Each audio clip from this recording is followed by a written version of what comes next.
चलो भाई छेल्ले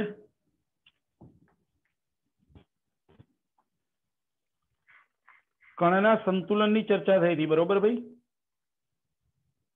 चलो भाई कणना अहीं ध्यान आपजो दृढ़ पदार्थ नु संतुलन आपणे टॉपिक चलायो।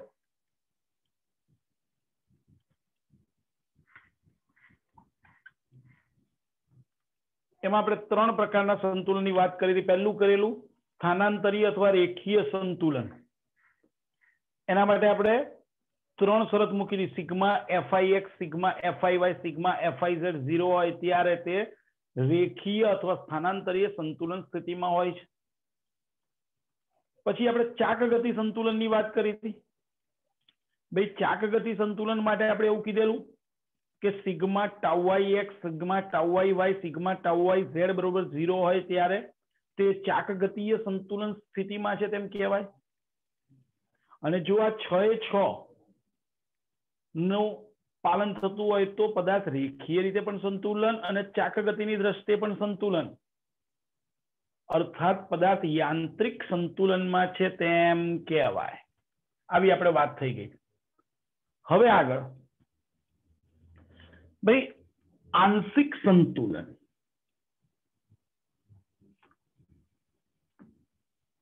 अथवा तो बळयुग्मनी चर्चा।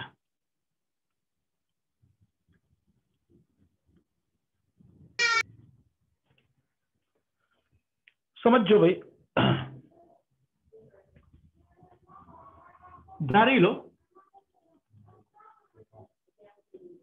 आ एक सळियो छे अथवा एक पदार्थ छे।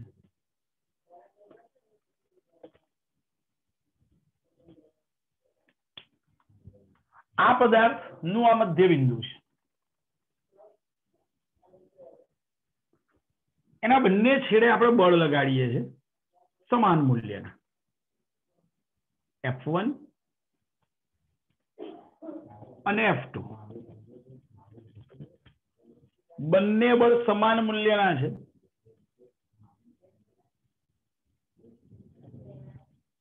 તો સૌથી પહેલો પ્રશ્ન પરિણામી બળ શું થાય?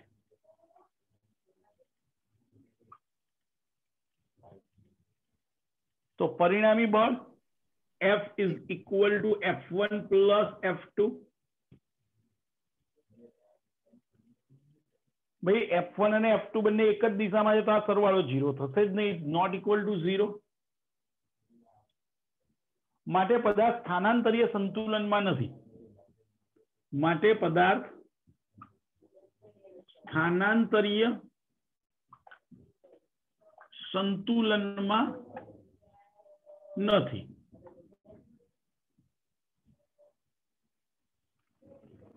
आज मध्य बिंदु जे छे एने मैं ओ कीधुं तो ओ थी बंने बाजू जे बळ जे छे ए जेटला अंतरे छे। ओ थी बंने बाजू आ अंतर समान छे कारण के मध्य बिंदु छे। ओके तो एने कारणे बळनी चाकमात्रा केटली थशे એટલે કે टॉर्क। चलो भाई बळनी चाकमात्रा चेक करो।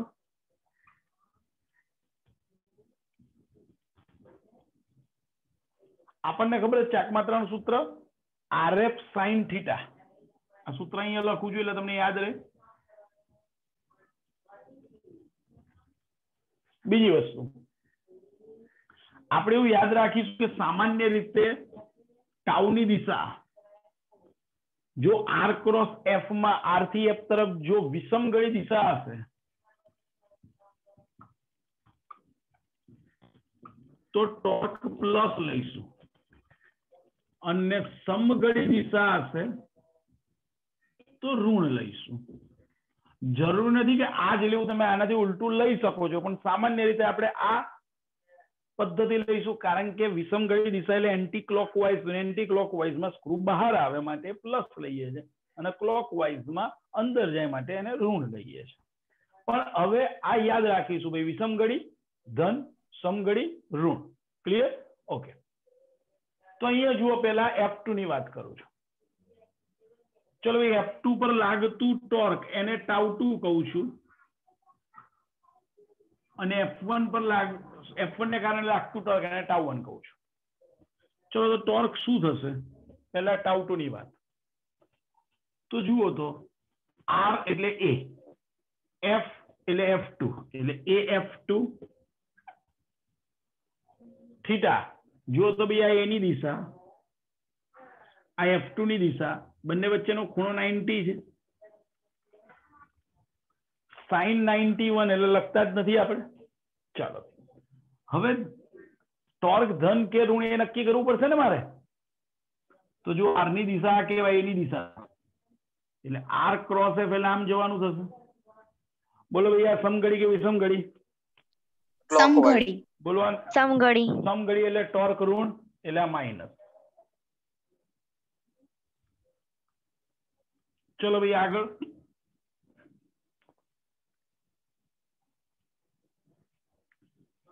હવે ટાઉ1 ની વાત. સેમ R ની જગ્યાએ A, F ની જગ્યાએ F1. AF1 થીટા તો 90 છે જુઓ, sin 91. ચલો R ની દિશા કઈ છે? તો આ એના માટે આ થશે ઉગમ બિંદુ. R ની દિશા એના માટે બળ નીચે તરફ. બોલો ક્લોકવાઇઝ કે એન્ટી ક્લોકવાઇઝ? Anti clockwise. ચલો એન્ટી ક્લોકવાઇઝ એટલે ટાઉ ધન.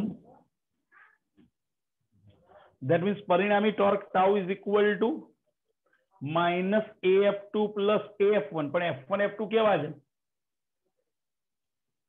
ભાઈ? F1 અને F2 કેવા છે? સમાન મૂલ્યના છે ભાઈ.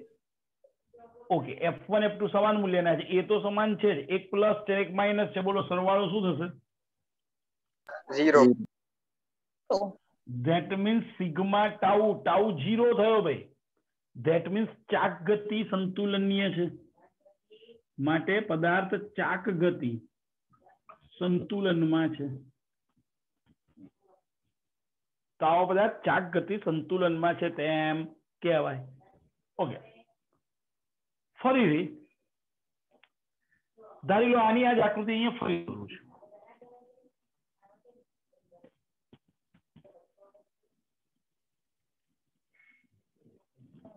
આ સંખ્યાનું મધ્ય બિંદુ,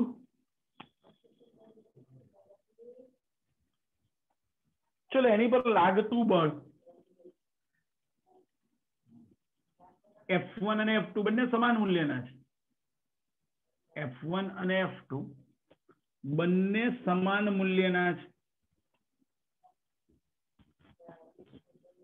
આ ઉગમ બિંદુથી આ અંતરે A છે અને આ પણ A, કારણ કે આ મધ્ય બિંદુ છે. ઓકે, ચલો ભાઈ મને કહો પેલા પરિણામી બળ. ભાઈ F1 અને F2 બંને સમાન મૂલ્યના. ચલો ભાઈ પરસ્પર વિરુદ્ધ દિશામાં. પરિણામી બળ કેવું?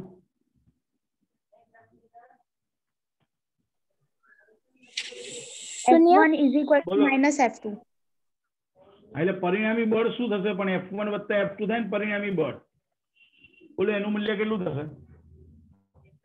0 થશે. 0. કેમ? F1 અને F2 વિરુદ્ધ દિશામાં છે એટલે એક પ્લસ થશે અને એક માઇનસ થશે, માટે સરવાળો 0. તમારે લખવું હોય તો આમ લખાય, કારણ F2 is equal to minus F1 છે માટે.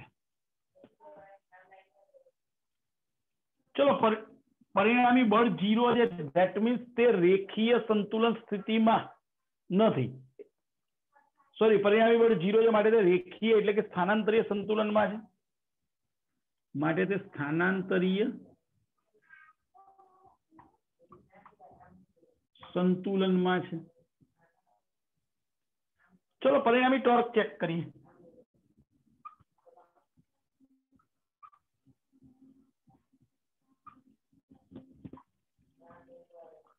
tau is equal to tau1 plus tau. tau1 plus 2. હમણાં જ આપણે શોધતા શીખી ગયા છે એ સૂત્ર પ્રમાણે. ચલો ટાઉ1, અહીંયા આગળ અંતર A અને આ બળ F1 એટલે AF1. ચલો દિશા નક્કી કરો. તો જુઓ તો આર આ દિશામાં છે, બળ આ તરફ છે. બોલો ભાઈ આમ જશે. બોલો ક્લોકવાઇઝ કે anti clockwise? Anti clockwise. Anti clockwise. That means torque positive. ચલો હવે tau 2 a into f2. Theta તો 90 છે એટલે sin 90 તો 1 એટલે આપણે લખવાનું જ નથી દિશાની. આ એની દિશા ભાઈ આપણે a થી એટલે કે r થી f તરફ. બોલો ક્લોકવાઇઝ કે anti clockwise? Anti clockwise. That means plus.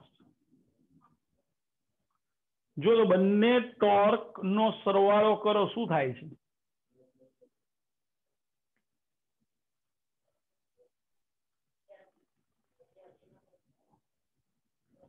બોલો આ 0 થશે? नहीं था. બોલો આ સરવાળો. That means is not equal to 0. That means તે ચાક ગતિની દ્રષ્ટિએ સંતુલનમાં નથી, માટે તે ચાક ગતિ સંતુલનમાં નથી. તમે આ આકૃતિને ધ્યાનથી સમજજો. અહીંયા બે બળ લાગે છે, F1 અને F2. બંને બળ કેવા મૂલ્યના છે? તો કે સમાન મૂલ્યના છે. બે બળો છે, સમાન મૂલ્યના છે. ભાઈ બંનેની કાર્યરેખા ચેક કરો તો આ બળ F1 ની કાર્યરેખા છે, આ બળ F2 ની કાર્યરેખા છે.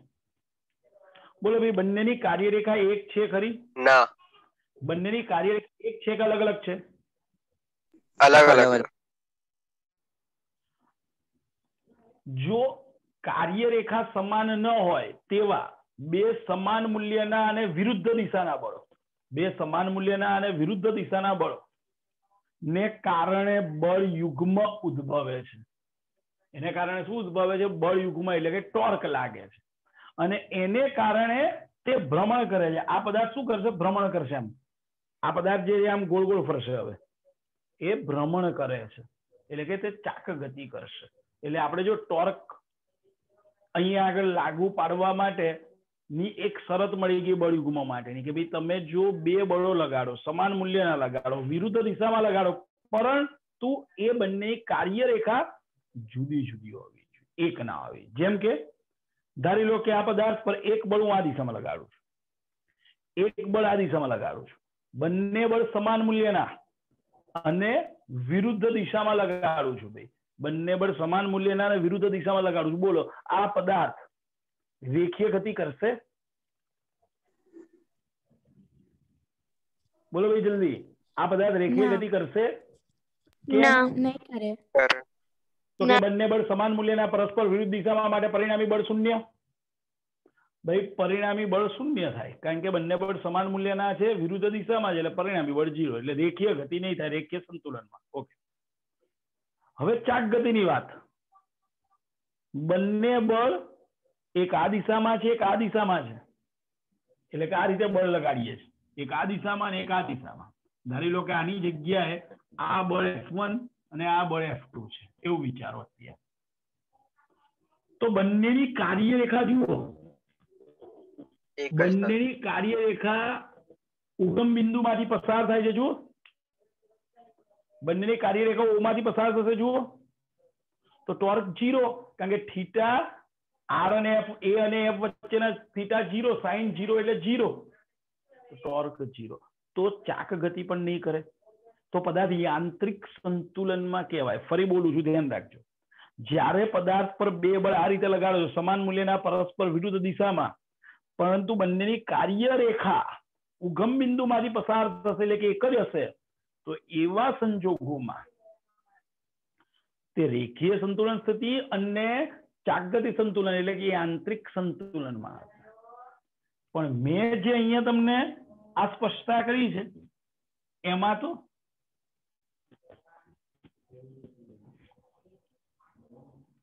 આ બંને બળની કાર્યરેખા જુદી જુદી છે. એટલે જુદી જુદી કાર્યરેખા ધરાવતા બે સમાન મૂલ્યના વિરુદ્ધ દિશાના બળો ને કારણે બળ યુગ્મ ઉદ્ભવે છે, એટલે કે ટોર્ક લાગે છે, ને એ ટોર્કને કારણે પદાર્થ ભ્રમણ કરે છે કે એટલે કે તે ચાક ગતિ સંતુલન સ્થિતિમાં નથી. બોલો ક્લિયર છો? બળ યુગ્મ કિસ્સા આવે. હા બોલ સર. સર આ બંને કિસ્સામાં જે F1 અને F2 લાગેલા છે એક જ ક્ષણે લાગેલા છે. બંને F1 અને લાગે તો જ ચર્ચા હોય ને પેલા. જો ઓકે સર. લગાડું ને બીજું બળ 10 મિનિટ પછી લગાડું તો એ બંને બળ હંમેશા આપણે 5મા ચેપ્ટરમાં ભણી ગયો બળ ભૂતકાળ પર આધાર ના રાખે. એટલે F1 બળ 10 મિનિટ પહેલા લાગી ગયું ને પછી F2 લાગે તો એની સાથે કોઈ લેવા દેવા જ નથી. હંમેશા બળ પ્રવેગ એ બધી વસ્તુ તાત્ક્ષણિક વસ્તુ છે, તો જે ક્ષણે લાગતું હોય તે ક્ષણે જ ચર્ચા હોય. કારણ કે આપણે ભણી ગયા હતા 5મા ચેપ્ટરમાં કે બળ ને કોઈ મેમરી હોતી નથી તમારી જેમ કે ભાઈ હું ભૂતકાળમાં આટલા બળ મેં લગાડેલું છે એની સાથે કોઈ લેવા દેવા નથી. બોલો ભાઈ ક્લિયર છો ભાઈ?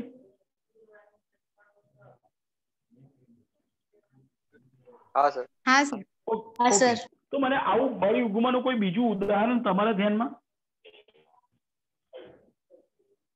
આ બળ યુગ્મનું બીજું ઉદાહરણ તમારા ધ્યાનમાં? હા બેલા. સીસો. સર હેલિકોપ્ટર નો પંખો આવે. હેલિકોપ્ટર નો પંખો એ ચાકગતિ કરે બરોબર છે, પણ એમાં બળયુગ્મ ક્યાં છે? હું બળયુગ્મ ની વાત કરું છું. એમાં બળયુગ્મ નથી પેલા. હું બળયુગ્મ એ ટોર્ક લાગે છે, પંખો ભ્રમણ કરે છે, આપણા પંખાની જેમ જ પંખો ભ્રમણ કરે છે. પણ મારે તો એ જાણવું છે કે બળયુગ્મ ની વાત કરવી છે. જુઓ તો તમે તમારા ઘરે કોઈ બી બોટલનું ઢાંકણું ખોલજો.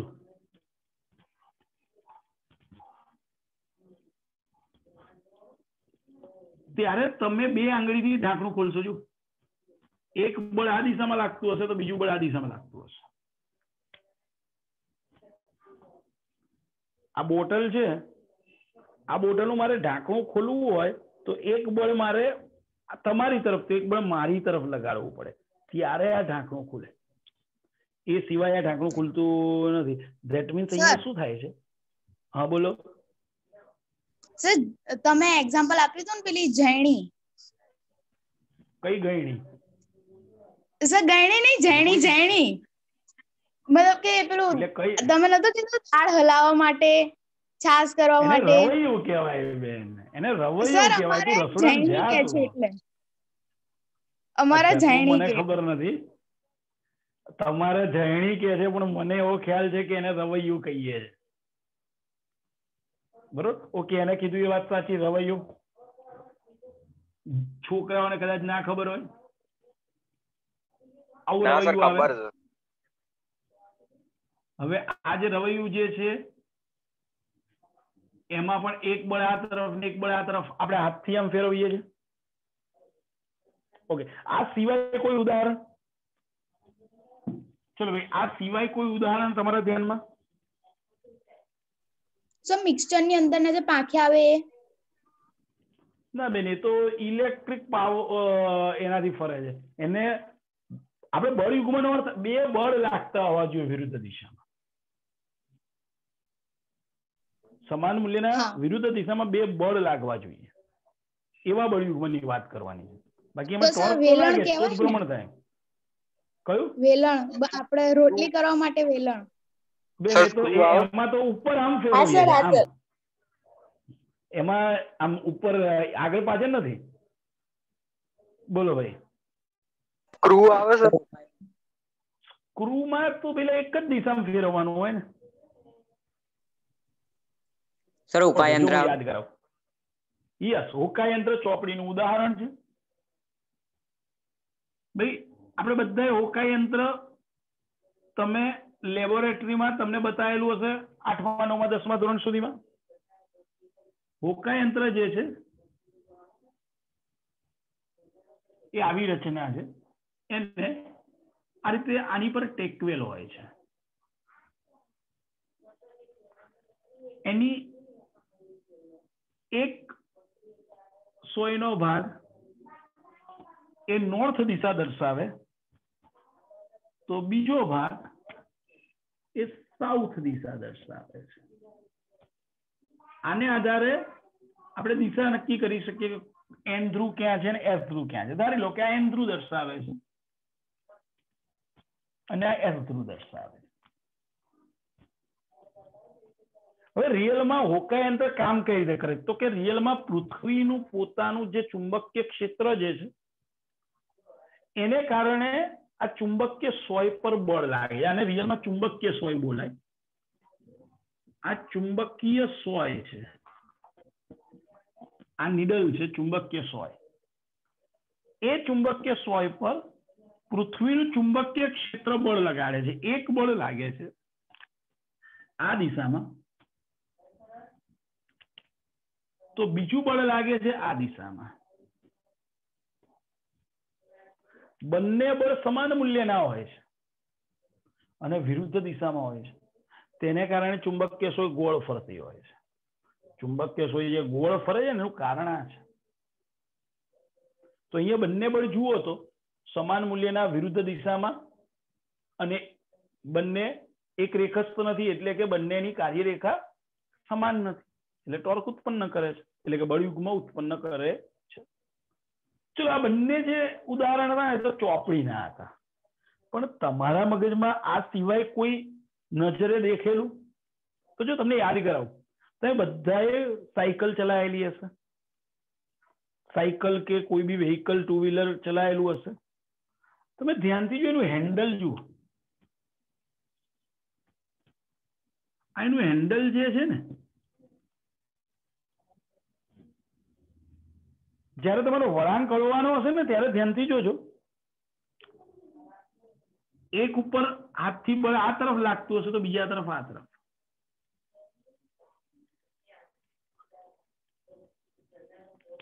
આ બંને બળો આમ હેન્ડલ હોય તો આપણે વળાંક વળવાનું હોય ત્યારે એને આમ કરીએ છીએ, એટલે એક બળ આ તરફ એક બળ મારી તરફ, અને એને કારણે તે ટોર્ક લાગે છે અને તેથી એ ભ્રમણ કરે છે. પછી ત્રીજું ઉદાહરણ આપું. કોઈ પણ વેહિકલ, ખાસ કરીને ટાયર જે પંચર કરવા માટે જાય ત્યાં આગળ ટ્રક કે બસ કે કારના જે સ્ક્રૂ હોય ટાયરની અંદર ફિટ થયેલા, એને પેલા દૂર કરવા પડે. એ માટે એ લોકો જે સ્ક્રૂ ડ્રાઈવરો આપણે ને ટી આકારના હોય છે, એ આવા સ્ક્રૂ ડ્રાઈવર હોય છે.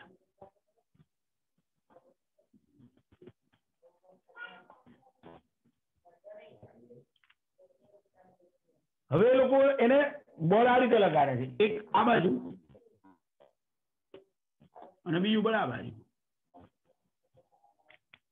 બંને બળ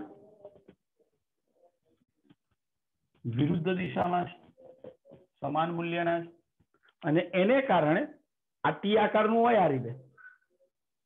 એક બળ હું આ તરફ લગાડું, એક બળ નીચે તરફ લગાડું, એટલે આ શું થાય? બોલ્ટ ફરે છે, એટલે કે ટોર્ક લાગે છે. કારની અંદર સ્ટીયરિંગ જે છે, એ સ્ટીયરિંગમાં, આ કારની અંદરનું સ્ટીયરિંગ વિચારો આપણે,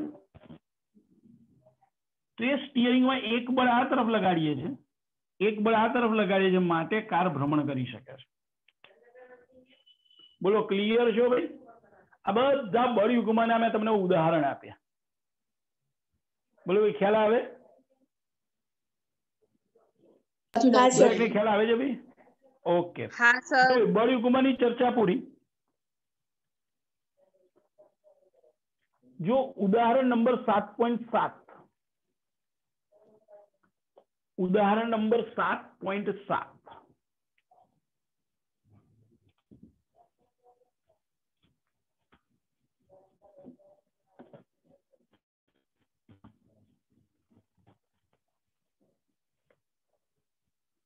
દર્શાવો કે કોઈ બળયુગ્મની ચાકમાત્રા એ બિંદુ પર આધારિત નથી, જે બિંદુને અનુલક્ષીને તમે ચાકમાત્રાઓ લીધી છે. શું કહે છે સમજો. આપણે એવું સાબિત કરવાનું છે કે બળયુગ્મની ચાકમાત્રા જે છે એ તમે જે સંદર્ભ બિંદુની સાપેક્ષે વિચારે છે એ સંદર્ભ બિંદુ પર આધાર રાખતું નથી, એવું આપણે સાબિત કરવાનું છે. चलो समझिए, धारी लो एक सळियो छे, एल लंबाई नो ए बी सळियो छे, धारी लो। चलो भाई आ ए बी सळियो छे, एनी पर बे बळ लागे छे, બંને વિરુદ્ધ દિશામાં સમાન મૂલ્યના બળ લાગે છે। ધારી લો એક બળ આ દિશામાં લાગે છે તો બીજું બળ આ દિશામાં લાગતું હશે। આ F1 છે તો આ F2 છે। ધારી લો કોઈક સંદર્ભ બિંદુ મેં O વિચાર્યું, જેની સાપેક્ષે આપણે ટોર્કની ચર્ચા કરી શકીએ। संदर्भ बिंदुओं सापेक्षे आ ए नो स्थान सदिश R1 छे अने बी नो स्थान सदिश R2 छे अने आ सदिश AB छे। तो त्रिकोणनी रीतनो सदिशनी त्रिकोणनी रीतनो उपयोग करूं तो सदिश R1 प्लस सदिश AB बरोबर बोलो सदिश R2 थाय। सदिश R1 वत्ता सदिश AB बरोबर सदिश R2 बोलो त्रिकोणनी रीत परथी कही शकाय सबाच्य माटे सॉरी सदिश सरवाळा माटे बोलो ख्याल आवे भाई। सदिश R1 plus AB is equal to सदिश R2 माटे सदिश AB बरोबर शू थशे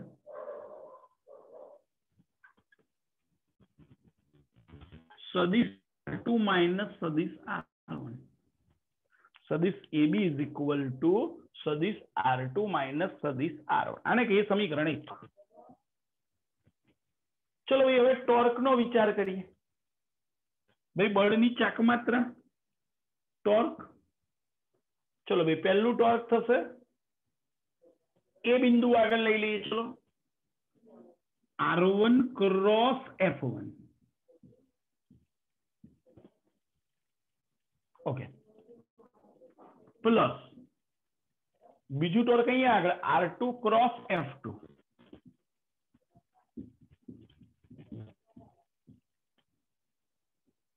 R2 क्रॉस F2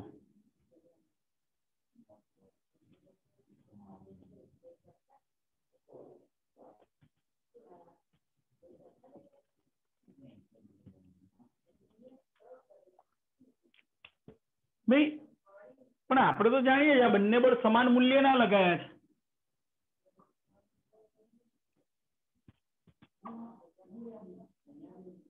बंने बळ समान मूल्यना छे अने विरुद्ध दिशामां छे।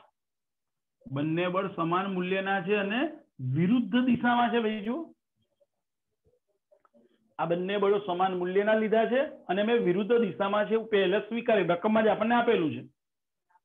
that means F2 is equal to F1 अथवा माइनस F2 बरोबर प्लस F1 ओके। तो एनो अर्थ एवो थयो के हूँ F1 ની જગ્યાએ શું મૂકી શકું माइनस F2 तो टॉर्क टाउ बरोबर भाई R1 क्रॉस F1 ની જગ્યાએ माइनस F2 એટલે माइनस આગળ લખ્યા F2 પછી plus R2 cross F2 as it is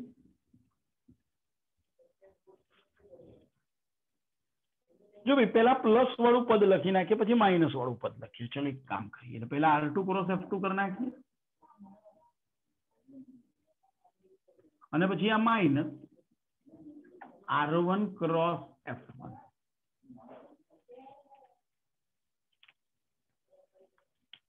जो भाई अहींया F2 છે R1 क्रॉस F2 છે બંનેમાં શું કોમન દેખાય છે तो F2 कॉमन है तो शू रह्यु F2 ने बहार लई लो तो R2 minus R1 cross F2 ભાઈ સદિશ ગુણાકાર છે મારે ક્રમ બદલાય નહીં એટલે જો બંનેમાં ક્રોસ પછી જ F2 છે જો એટલે ક્રોસ પછી F2 લખ્યા અને R2 માઇનસ R1 પણ R2 માઇનસ R1 સમીકરણ 1 જુઓ તો એ તો શું છે સદિશ AB માટે ઇઝ ઇક્વલ ટુ સદિશ AB ક્રોસ F2 બે આ સદિશ AB માટે આ સંદર્ભ બિંદુ તમે ગમે તે લો એની સાથે કોઈ લેવા દેવા જ નથી એ તો ફિક્સ કિંમત છે AB સળિયાની લંબાઈ જે દર્શાવે છે કે બળયુગ્મ માટે સંદર્ભ બિંદુથી તે સ્વતંત્ર છે બળયુગ્મ માટે તે સંદર્ભ બિંદુથી સ્વતંત્ર છે અહીંયા ક્યાંય હવે સંદર્ભ બિંદુ આવતું નથી બોલો ભાઈ ક્લિયર છો ખ્યાલ આવ્યો છે બી બધાને ખબર પડી છે ભાઈ હા સર ઓકે તો આ હતું ઉદાહરણ નંબર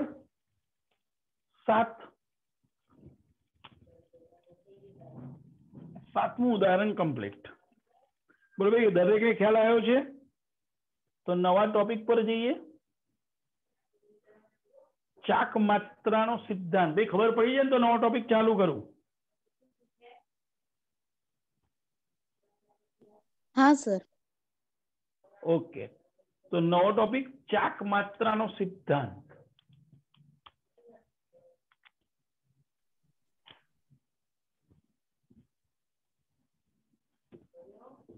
ચાક માત્રાનો સિદ્ધાંત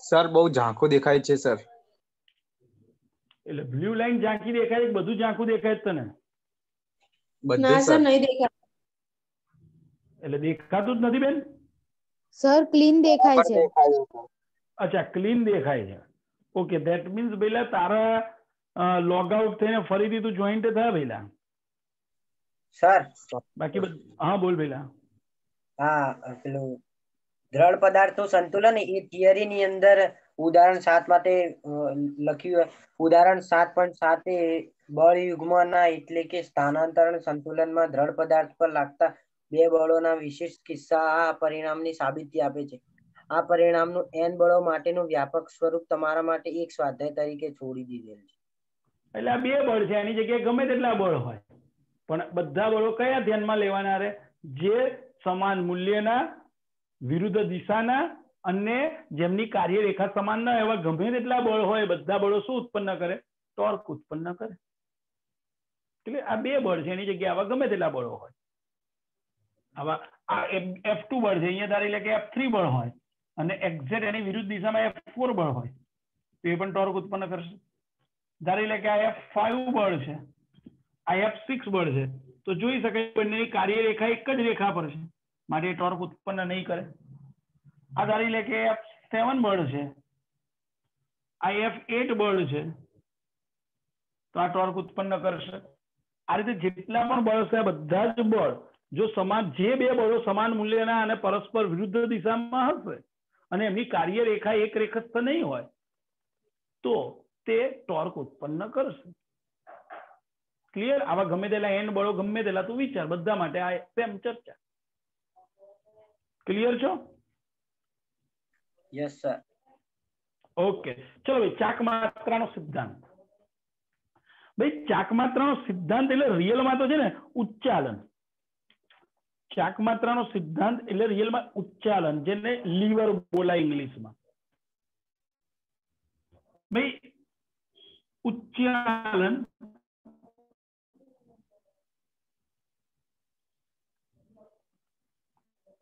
ગાર્ડનમાં તમે ચીચો રમ્યા હશો એ સાધનને આપણે ઉચ્ચાલન કહી શકીએ સમજો એમાં એક લગભગ એવું ગણાય કે અવગણ્ય દળ વાળો એક L લંબાઈનો સળિયો છે આ અવગણ્ય દળ વાળો L લંબાઈનો સળિયો છે આ જે સળિયો જે છે એ સળિયા આ જે આપણે સળિયો વિચારીએ છીએ આ સળિયાને કોઈ એક બિંદુ પર ટેકવેલ છે. ધારી લો કે બિંદુ અહીંયા આગળ છે, અહીંયા ટેકવેલ છે. આ બિંદુ ધારી લો ઓ છે. ઓ બિંદુ આગળ ટેકવેલ છે. જ્યારે કોઈ પણ વસ્તુને આ રીતે ટેકવેલી હોય અણી ઉપર, અણી પર કોઈ વસ્તુને ટેકવવામાં આવે તેને કિલકિત કર્યું છે તેમ કહેવાય. એટલે કે અહીંયા આગળ કિલકિત કરેલ છે. કિલ એટલે ખીલ્લી, ખીલ્લીની ધાર હોય કે નહીં અણી, આ અણી કહેવાય. આ અણી ઉપર જો હું કોઈ વસ્તુ મૂકું તેને કિલકિત કરેલું કહેવાય. તો અત્યારે આ સળિયો આની પર કિલકિત કરેલ છે. ઓકે, એટલે કે એની પર ટેકવેલ છે.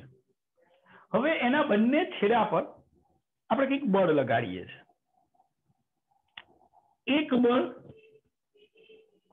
F1 લગાડીએ છીએ અને બીજું બળ F2 લગાડીએ છીએ. એક બળ F1 લગાડ્યું છે, બીજું બળ F2 લગાડેલું છે. એક F1 બળ છે, બીજું બળ F2 છે. આખી રચના યાંત્રિક સંતુલન સ્થિતિમાં છે. હવે યાંત્રિક સંતુલન સ્થિતિમાં ક્યારે હોય તો પરિણામી બળ શૂન્ય હોવું જોઈએ, પરિણામી ટોર્ક 0 હોવું જોઈએ. તો આ બંને બળ તો નીચે તરફ છે, તો એ બંને બળને સમતોલતું કોઈ ત્રીજું બળ ઉધ્વ દિશામાં હોવું જોઈએ. કોણ લગાડે તો કે આ જેની પર ટેકવેલ છે એની પર લંબ પ્રત્યાઘાતી બળ લગાડે છે. આ લંબ પ્રત્યાઘાતી બળ એને કેપિટલ R વડે દર્શાવીએ છીએ. તો અહીંયા આગળ ટોટલ 3 બળ થયા. તમે જોઈ શકો છો અહીંયા આગળ ટોટલ 3 બળ લાગે છે. એક F1, એક F2 અને એક R. હવે આ રચના યાંત્રિક સંતુલન સ્થિતિમાં છે.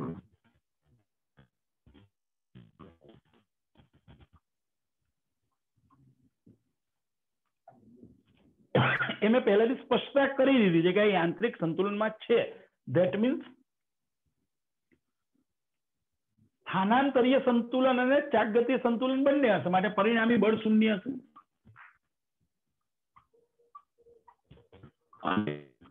પરિણામી ટોર્ક પણ શૂન્ય હશે.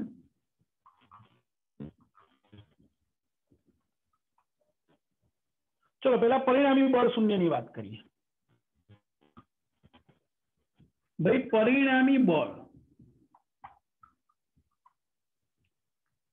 તો F1 F2 અધો દિશામાં છે એટલે એને માઇનસ લઈએ, R ઉપર તરફ છે એટલે એને પ્લસ લઈએ. તો પરિણામી બળ R minus F1 plus F2 પણ નીચે તરફ છે એટલે એ પણ માઇનસ F2 બરોબર 0. કેમ 0? તો કે યાંત્રિક સંતુલનમાં છે માટે પરિણામી બળ શૂન્ય હોય. ધેટ મીન્સ તમે એવું કહી શકો આની પરથી કે R is equal to F1 plus F2. એટલે કે F1 F2 ને કોણ સમતોલે છે તો કે આ લંબ પ્રત્યાઘાતી બળ સમતોલે છે. ઓકે, અહીંયા આગળ આપણે જે આ બળ F1 લગાડીએ છીએ રિયલમાં અહીંયા કોઈક વજન મૂકેલું હોય છે કે જેને તમારે ઉચકવાનું છે. જે વજનને ઉચકવાનું છે એ F1 છે. એને આપણે ભાર કહીએ છીએ. એને આપણે શું બોલીએ છીએ? ભાર. અને આ O થી F1 સુધીનું અંતર અને એ બી નામ આપી દે એટલે આપણને ખ્યાલ આવે. તો જે OA જે છે એને ભાર રેખા કહે છે. ભાર રેખા. આ OA ને આપણે કહીએ છીએ ભાર રેખા, જેને આ OA નું અંતર ધારી લો કે D1 છે. ભાર રેખા D1 છે. OA બરોબર D1.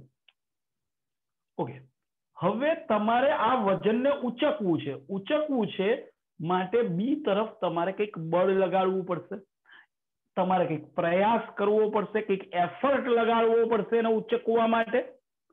તો આ તમે પ્રયાસ લગાડ્યો માટે એને પ્રયાસ કહે છે. F2 ને શું કહીએ છીએ? પ્રયાસ.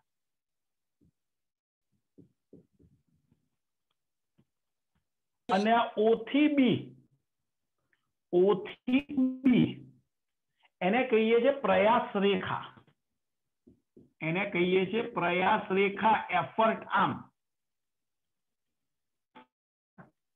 ધારી લો OB માપ D2 છે તો આ D2, OA માપ D1, OB માપ D2.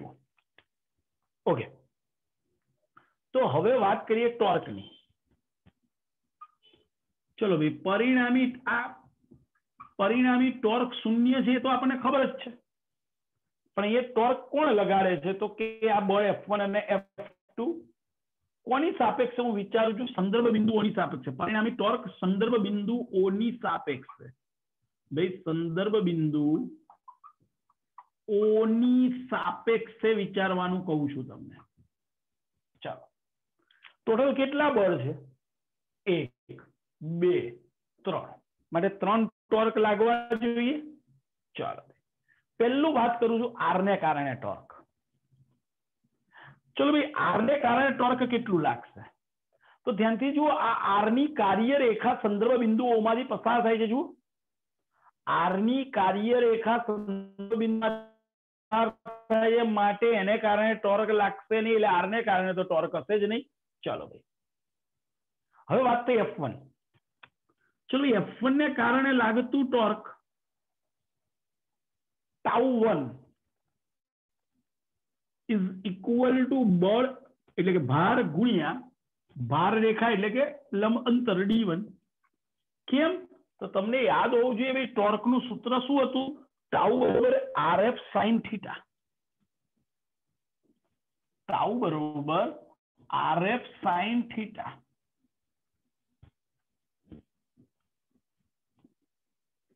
અહીંયા લખી રાખું છું એટલે તમને ખ્યાલ રહે. જો ભાઈ, R તરીકે D1 એટલે મેં આ D1 લખ્યા, F તરીકે F1 એટલે આ F1 લખ્યા. થીટા તમે જોઈ શકો છો, F1 અને આ D1 ની દિશા આમ છે, O થી A તરફ. તો F1 અને D1 વચ્ચેનો ખૂણો 90 છે. sin 91 એટલે આપણે લખતા નથી, એટલે ટાઉ બરોબર F1 D1. ઓકે, તેની દિશા તો જુઓ, તો આ સ્થાનાંતર R ની દિશા, આ F ની દિશા, એટલે બોલો ક્લોકવાઇઝ કે એન્ટી ક્લોકવાઇઝ? બોલો ભાઈ, એન્ટી ક્લોકવાઇઝ છે તો પ્લસ કે minus? Plus. That means torque tau બરોબર F1 D1 પ્લસ. ચલો, τ2 વિચારો તો.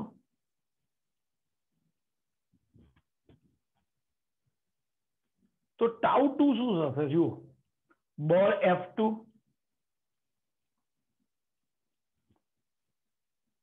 સંદર્ભ બિંદુથી બળ સુધીનું લંબ અંતર એટલે કે R sin θ બરોબર D2. લો, F2 અને D2 તો આવી ગયા. હવે દિશાની વાત થઈ ભાઈ. જુઓ, સંદર્ભ બિંદુથી સ્થાનાંતર એટલે કે R ની દિશા આ છે, બળ F2 આ છે, R થી F તરફ. બોલો ક્લોકવાઇઝ કે anti clockwise? Clockwise. That means minus. જો ભાઈ, અહીંયા આગળ ટોટલ 3 બળ હતા, એમાં R એની કાર્યરેખા સંદર્ભ બિંદુઓમાંથી પસાર થાય છે, એટલે એને કારણે ટોર્ક નથી, ઉદ્ભવતું જ નથી. τ1 F1 D1 અને τ2 માઇનસ F2 D2 છે. હવે પરિણામી ટોર્ક તો 0 છે, આપણને ખબર છે, એટલે આપણે અહીંયા લખીએ પરિણામી torque F1 D1 minus F2 D2 બરોબર 0. પરિણામી ટોર્ક એટલે બંને ટોર્કનો મારે સરવાળો કરવો પડે, એટલે F1 D1 અને τ2 માઇનસ છે, એટલે minus F2 D2 is equal to 0. ભાઈ, F1 D1 minus F2 D2 બરોબર 0. ધેટ મીન્સ F1 D1 બરોબર F2 D2. F1 D1 બરોબર F2 D2. ભાઈ, F1 શું હતું? તો કે ભાર. D1 શું હતું? તો કે ભાર રેખા.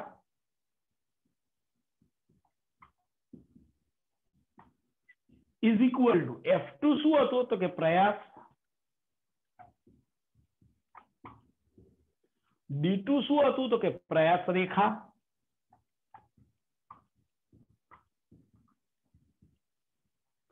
અર્થાત ભાર ગુણ્યા ભાર રેખા બરોબર પ્રયાસ ગુણ્યા પ્રયાસ રેખા એ ચાક માત્રાનો સિદ્ધાંત થયો.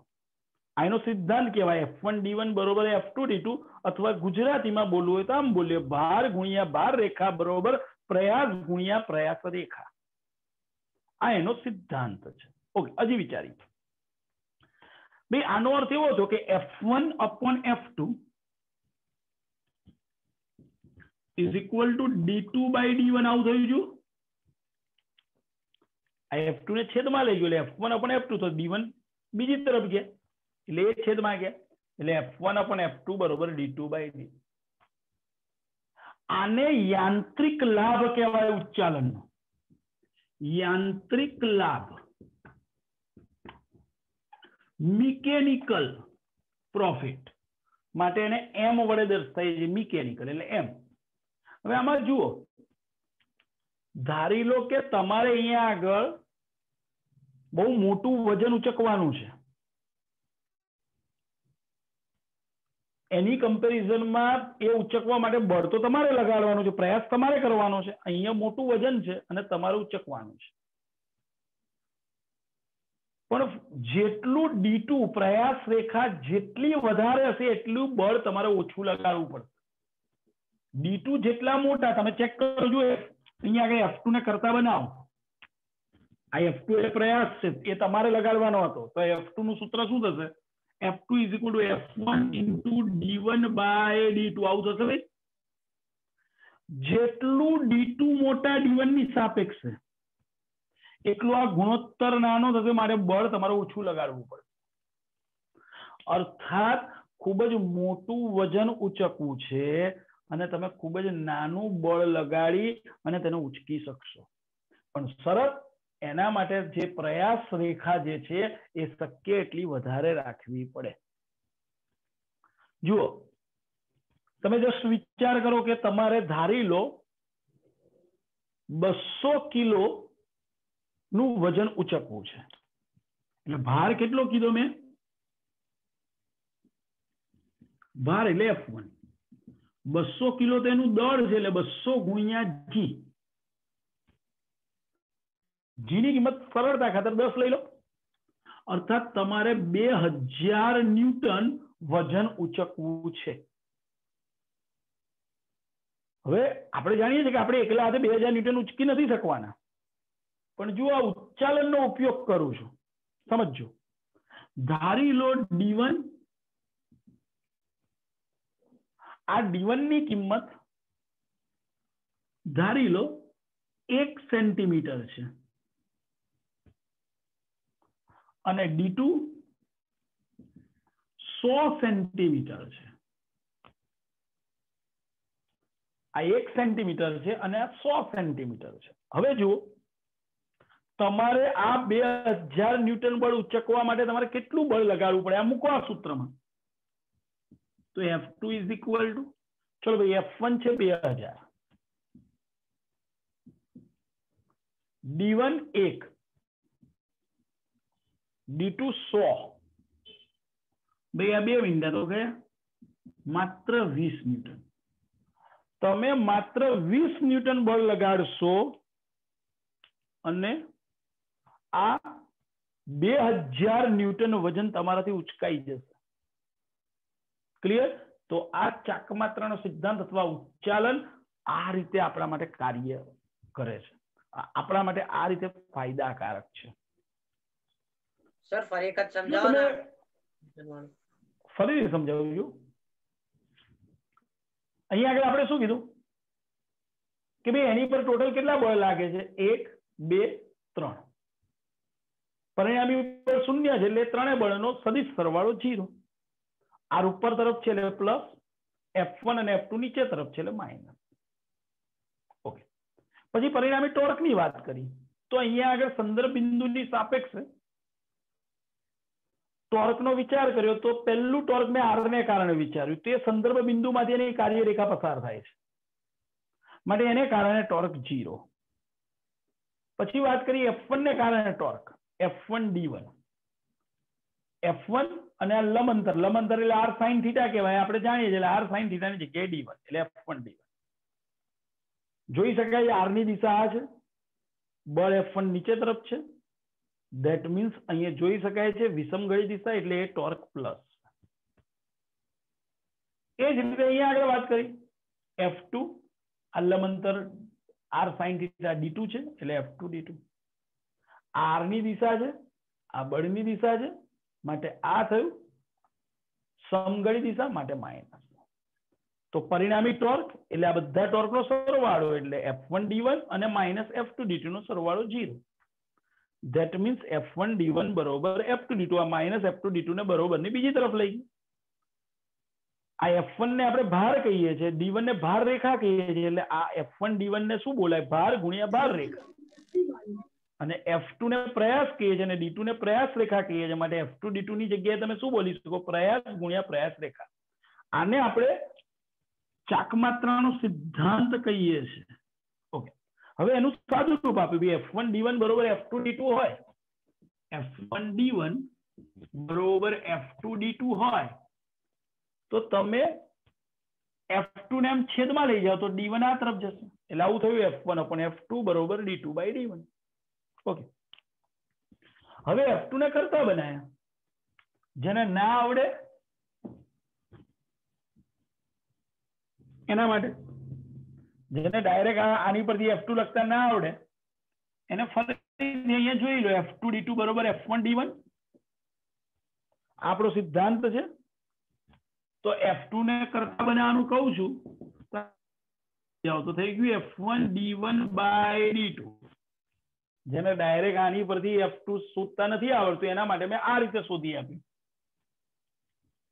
આ F2 બરોબર F1 into d1 by d2. હવે મેં બધી કિંમતો કીધી કે ભાઈ ધારી લો કે તમારે જે આ બળ ઉચકવાનું છે એ બળ છે 2000 ન્યૂટન. એટલે ઘણા એની ખબર પડતી સાહેબ તમે તો 200 લખો ને 2000 કેમ? ભાઈ આ વજન એટલે દળ ગુણ્યા પ્રવેગ. એનું દળ છે 200 કિલોગ્રામ અને પ્રવેગ એટલે ગુરુત્વ પ્રવેગ, અને એની કિંમત મેં 10 લીધી એટલે 200 ગુણ્યા 10 એટલે 2000 ન્યૂટન. તમે 200 કિલોગ્રામ દળ ઉચકવું, ધેટ મીન્સ 2000 ન્યૂટન વજન તમારે ઉચકવાનું છે એમ કહેવાય. હવે જે આ સળિયો લીધો જેમાં આધાર બિંદુ એ રીતે ગોઠવેલું છે કે આ સળિયો 1 સેન્ટીમીટર નો હોય અને આ ભાગ એટલે કે પ્રયાસ રેખા એ 100 સેન્ટીમીટરની હોય. હવે આ બધી કિંમત આ સમીકરણમાં મૂકી દીધી. F1 ની જગ્યાએ 2000, d1 ની જગ્યાએ 1 સેન્ટીમીટર, d2 ની જગ્યાએ 100 સેન્ટીમીટર, એટલે સેન્ટીમીટર તો ઉડી ગયા. હવે 2000 ભાગ્યા 100 એટલે 20. બોલો ક્લિયર છો ભાઈ? ખબર પડી છે બધાને? Yes sir. હા સર. હા સર. ઓકે, તમે અત્યારે જ્યાં મોટા મોટા બિલ્ડિંગ બનતા હોય ને યા બ્રિજ બનતા હોય ત્યાં તમને આ ઉચ્ચાલનનું સાધન જોવા મળે. કેવું સાધન એ બતાવું તમને. તમે હવે ધ્યાનથી જોજો તો તમને આ સાધન જોવા મળશે. આ રીતે સાધન હશે.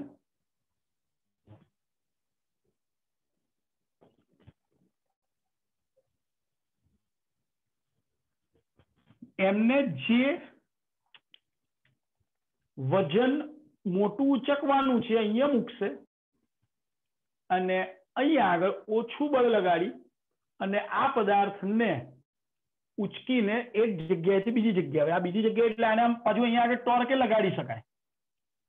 એટલે ભ્રમણ કરતા કરતા આ દળ બીજી બાજુ લઈ જઈ શકે અને ત્યાં આગળથી મજૂરો ઉચકી લે એને. તો આ એક સિસ્ટમ એ ઉચ્ચાલનનું સાધન છે જેનો ઉપયોગ અત્યારે જે હાઈરાઇઝ બિલ્ડિંગ બનતા હોય એમાં વજન કોઈ પણ પદાર્થને, મોટા વજનવાળા પદાર્થને એક જગ્યાએથી ઉચકીને બીજી જગ્યાએ લઈ જવા માટે એનો ઉપયોગ કરી શકાય છે. બોલો ભાઈ ક્લિયર? હા બોલો પેલા. સર ક્રેન બી આવી રીતે જ કામ કરે ને? ઓફકોર્સ ક્રેન આ જ રીતે કામ કરે. બોલો ભાઈ ક્લિયર છો? આ હતી ચર્ચા ઉચ્ચાલનની એટલે કે ચાકમાત્રાનો સિદ્ધાંત કમ્પ્લીટ. હવે એના પછીની જે થિયરી જે છે એક ગુરુત્વ કેન્દ્ર છે જે આપણે કેન્સલ છે, આ વખતે ગવર્મેન્ટે કેન્સલ કરેલી છે, પણ ગુરુત્વ કેન્દ્ર એટલે શું એ તમને કહી રાખું. ગુરુત્વ કેન્દ્ર એટલે પદાર્થનું એવું બિંદુ કે જ્યાં એ પદાર્થનું સમગ્ર ગુરુત્વાકર્ષી બળ સમતોલી શકાતું હોય, એને આપણે ગુરુત્વ કેન્દ્ર કહીએ.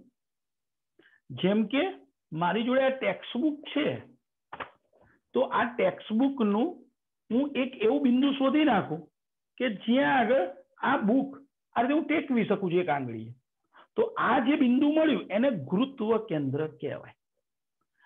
જો નિયમિત આકાર હોય અને દ્રવ્ય વિતરણ સમાન રીતે થયેલું હોય તો દ્રવ્યમાન કેન્દ્ર એ જ ગુરુત્વ કેન્દ્ર હોય. ફરી બોલું છું, નિયમિત આકાર હોય, દ્રવ્યનું વિતરણ સમાન રીતે થયેલું હોય તો દ્રવ્યમાન કેન્દ્ર એ જ ગુરુત્વ કેન્દ્ર હોય. ક્લિયર? બસ આટલી બે વસ્તુ આપણે યાદ રાખીશું અને એની આગળ ચર્ચા કરીશું. ગુરુત્વ કેન્દ્ર આપણા સિલેબસમાં નથી એટલે મેં એને તમને સ્પષ્ટતા કરી દીધી, ગુરુત્વ કેન્દ્ર કોને કહેવાય. ઓકે, બાકીની ચર્ચા નેક્સ્ટ લેક્ચરમાં. હા બોલો બેન. સર આ ઉચ્ચાલન એક્ઝામમાં પૂછાશે? આ જે સન્ડે છે. ના ના ના, મેં સ્પષ્ટતા કરી હતી તમને કે આપણે જે ક્લાસ પર જ્યાં સુધી ચાલ્યું ત્યાં સુધીનું. હા હા, બળયુગમાં સુધી ચાલ્યું. બળયુગમાં પહેલાનું, કારણ કે ઘણાને બળયુગમાં નતું ચાલ્યું. ટૂંકમાં હું ઉદાહરણ 7.6 સુધી પૂછીશ. Okay sir. ઓકે, ચલો ભાઈ, બાય.